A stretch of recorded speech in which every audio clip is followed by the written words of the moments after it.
Ruffles. They're so fashionable, sophisticated, fun,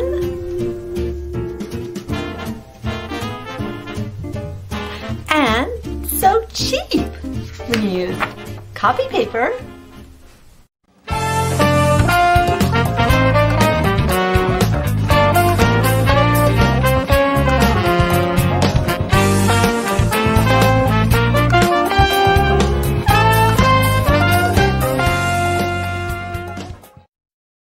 Copy paper is inexpensive and you usually have some on hand.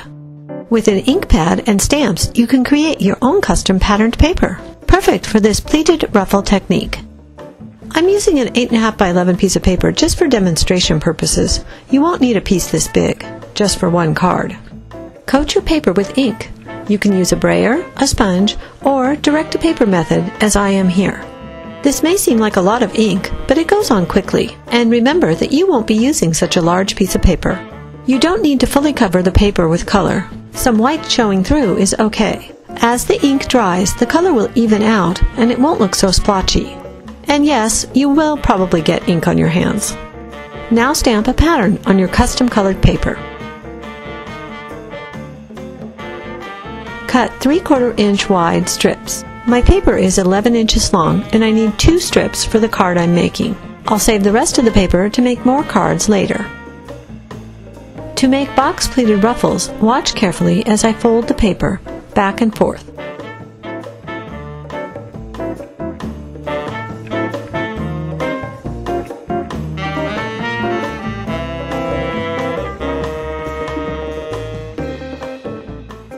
I'm not trying to be perfect, so just eyeball it. There's no measurements needed. Continue pleating until you reach the end. I found that an 11-inch long strip, when fully box pleated, will fit perfectly on a 4¼ inch wide card. You can attach your ruffle to your card front with glue or adhesive, but sometimes I like to use a sewing machine.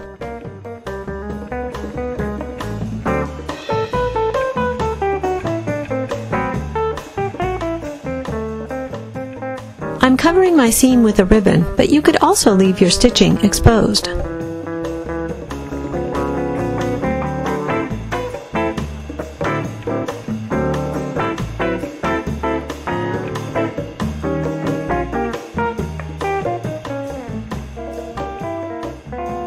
I've stamped this flourish in a darker shade of blue than the background. Now I'm using the same sorbet ink pad as I used on the ruffles. Transfer some of the ink to the lid by squeezing before you open it. I'm using a water brush to color portions of the flourish.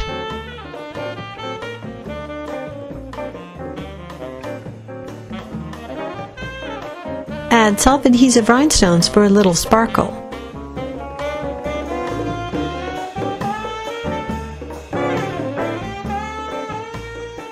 Finish your embellishing with dots of liquid glass.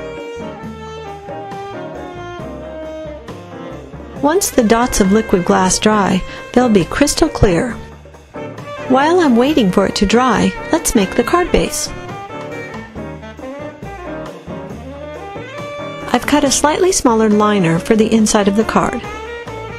Ink the edges and then stamp a design in a coordinating color. This stamp came from the same set as the one I used on the front of the card.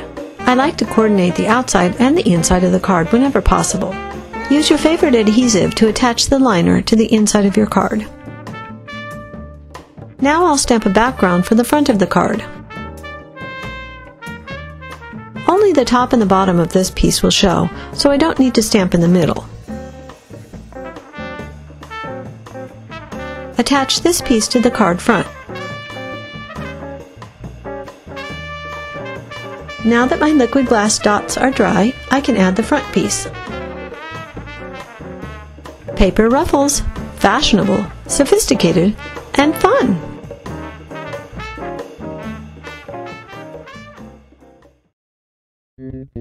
And cheap when you use copy paper. Oh.